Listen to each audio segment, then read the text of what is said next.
Hello everyone, আসসালামু আলাইকুম।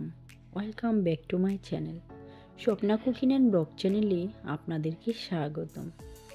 আশা করি যে যেখান থেকে আমার এই ভিডিওটা দেখছেন সকলেই অনেক ভালো আছেন। আলহামদুলিল্লাহ, আমি অনেক ভালো আছি।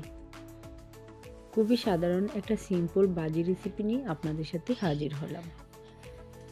সেটা হচ্ছে একটা ফুলকপি ভাজি। এখানে আমি ছোটো সাইজের একটা ফুলকপি ও 2টা আলু কেটে নিয়েছি। আর কিভাবে কেটে নিয়েছি সেটা তো দেখেই বুঝতে পারছেন। তো চলে যাই মেন উদ্দেশ্যে।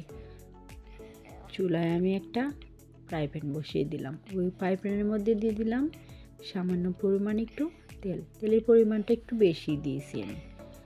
আর এখানে ফোড়নের জন্য দিয়ে দিয়েছি কালো জিরা মেথি আর দিয়ে দিলাম মৌরি। তারপর আমি দিয়ে দেব কাঁচামরিচ আর পেঁয়াজ কুচি। কাঁচামরিচটা এখানে একটু বেশি ব্যবহার করেছি, যেহেতু শীতকালে কিন্তু কাঁচামরিচের ঝালটা একটু কম থাকে, তাই এখানে আমি একটা সবজি মনে করি কাঁচামরিচটা বেশি ব্যবহার করেছি। তার মধ্যে দিয়ে দিলাম স্বাদ মতো একটু লবণ। লবণটা দেওয়ার পর আমি একটু হালকা ভেজে নেব। যেহেতু আমি ভাজি করব সেহেতু আমি দিয়ে দিলাম এখানে সামান্য পরিমাণে হলুদটা দেওয়ার পর একটু নাড়িয়ে ছাড়িয়ে তারপর এখানে আমি দিয়ে দেব ফুলকপি ও আলু। চাইলে আপনারা এখানে আলুর পরিমাণটা বেশি ব্যবহার করতে পারবেন। আমি এখানে 2টা আলু নিয়েছি। এবার আমি একটু নাড়িয়ে ছাড়িয়ে মশলাটা ভালোভাবে মিশিয়ে নেব। সকলের কাছে আমার অনুরোধ, আমার ভিডিওটা সম্পূর্ণভাবে দেখে নেবেন। আমি কিন্তু যাদের ভিডিওগুলো দেখি সম্পূর্ণ ফুল ওয়াচ করেই দেখি। অনেক আপুরা আছে সম্পূর্ণ ভিডিও না দেখেই একটা কমেন্ট করে চলে যায়।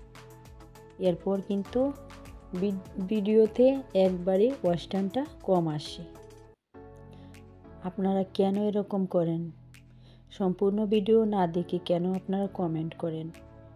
আর অনেক আপুরা আছে কমেন্ট করে লাইক দিতে চায় না, লাইক দিতে একেবারেই ভুলে যায়।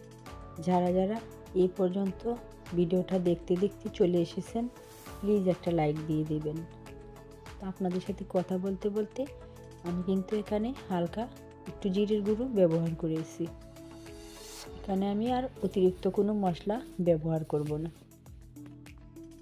আর এই ফুলকপি ভাজিটা কিন্তু একেবারে সিম্পল ও সাধারণভাবে করা হয়েছে। বাচ্চারা কিন্তু খেতে অনেক পছন্দ করে। যে কোনো রুটি পরোটার সাথেও কিন্তু এই ফুলকপি ভাজিটা খাওয়া যায়। আমি যেভাবে ভাজিটা রান্না করেছি সেভাবে আপনারা একবার ট্রাই করে দেখতে পারেন। খেতে কিন্তু অনেক দুর্দান্ত লাগবে। আমি একটা ঢাকনা দিয়ে ঢেকে দিয়েছিলাম। 5 মিনিট ঢাকনা দিয়ে ঢাকার পর আমি ঢাকনাটা উঠিয়ে আর একটু নাড়াচাড়া দিয়ে নিচ্ছি। আমার এই ভাজিটা কিন্তু অনেকটাই সিদ্ধ হয়ে গেছে। আমি কিন্তু দেখে নিচ্ছি ভাজিটা অনেকটাই সিদ্ধ হয়ে গেছে। এখন আর আমি কোনো ঢাকনা দিয়ে ঢেকে দেব না। চুলার হিটটা একটু লোতে রেখে আর একটু পরিমাণে জাল করে নেব।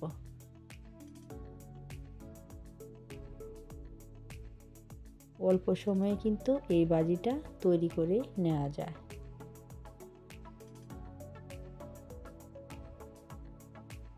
দেখতেই পাচ্ছেন আমার ভাজিটা কিন্তু সম্পূর্ণ তৈরি হয়ে গেছে। সবশেষে এখানে আমি দিয়ে দেব ধনেপাতা। ধনেপাতাটা দিয়ে আমি একটু নাড়াচাড়া দিয়ে নেব।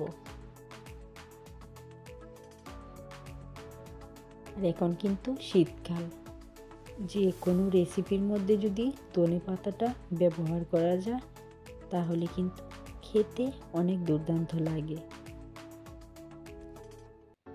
আমার এই রেসিপিটা যদি আপনাদের কাছে ভালো লাগে লাইক কমেন্ট শেয়ার করে দিবেন। তো আমার বাজিটা কিন্তু একেবারে তৈরি হয়ে গেছে। আমি চুলা থেকে নামিয়ে এটা পরিবেশন করে আপনাদেরকে দেখিয়ে দিচ্ছি। দেখতেই পাচ্ছেন আমার এই বাজিটা কীরকম লোভনীয় হয়েছে, আর খেতেও কিন্তু অনেক দুর্দান্ত হয়েছিল, যেহেতু আমি খাবার পর বয়সটা দিচ্ছি।